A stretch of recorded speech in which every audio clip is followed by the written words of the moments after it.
Şu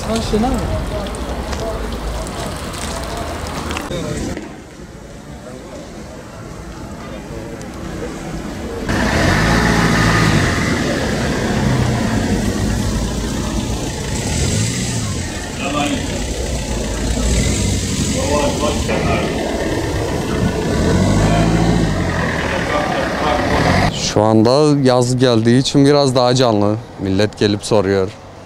Satılıyor yani bu aralar. Son 3 ayda biraz kötüydü. Bu 2-3 haftadır bayağı talep var yani. Millet gelip soruyor arabaları. Ama uygunsa gidiyor tabii. Bir de takaslar oluyor.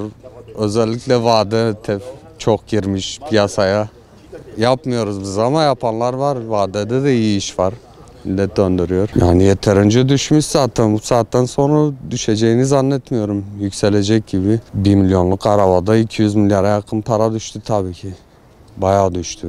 Bizim için zarar oldu ama kalkacağız inşallah, yükseleceğiz. Tabii ki vatandaşta para var. Çoğu bankaya yatırmış paraya. Faize girmişler. Çoğu biz yapmıyoruz tabii.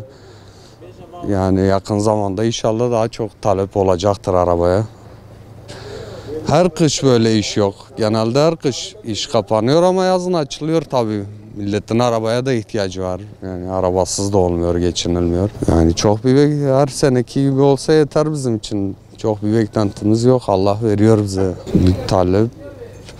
Yani bu faizi kaldırsınlar istiyoruz. Bir talebimiz yok. Faiz günah bir şey bize göre. Tabii ki milletin tüm parası bankalarda yani. Faiz kalkarsa talep çoğalır tabii ki. Durgun durumdadır. Hiç piyasa yok. Kimse ticaret yapamıyor. Faizlerin yüksek olması nedeniyle şu an durma noktasına gelmiş. Çok az, çok nadir. Yani bir %5 soran olur, soran olan ancak olur. Yani şu anda %100 etkilemiş. İş yapamıyoruz. Canlılık bekliyoruz.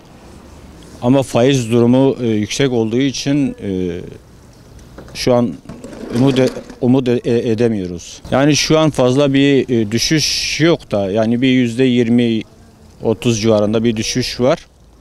Ama şu anda sıfır arabalarda yükseliş var.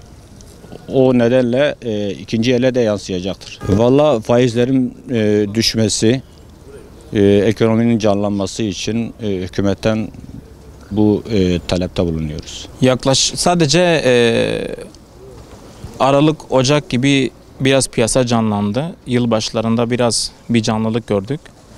Şu anda biraz piyasa durgun. İnsanlar parayı faize yatırdığı için, yüksek oranda mevduat oranları yüksek olduğu için piyasa durgun. İnsanlar mevduata yatırıyor. Bu sebepten dolayı araç piyasası biraz durgunluk gösteriyor. Tabii işimizi olumsuz etkiliyor. Piyasa biraz cansız. Tabii ki haliyle insanlar araç satamadığı zaman kendileri için sıkıntı olabiliyor. Bazı esnaf arkadaşlarımız var, aylardır siftah yapmamış. Tabii siftah yapan arkadaşlar da tek tük bazen satılıyor. İkinci el araba piyasası sıfır araçlara da biraz bağlı. Sıfır arabalar döviz kurunun yükselmesi sebebiyle biraz yükseliş eğiliminde. Bu sebepten dolayı biraz ikinci el araba piyasası da canlılık gösterdi bu 1. ayda, 12. ayda. Şu anda araç fiyatları yani eskiye göre yazın piyasasına göre biraz daha düşüş eğiliminde. 1 milyon 200 arabalarda biraz böyle 200-300 bin lira düşüş yaşandı. Orta segment arabalar bazıları hala fiyatlarını koruyor. Tabii ki yazın gelmesi sebebiyle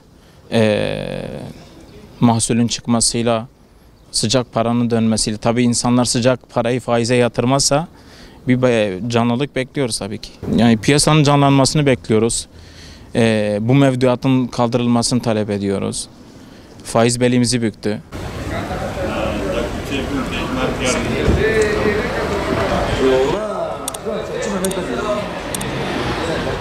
Sabah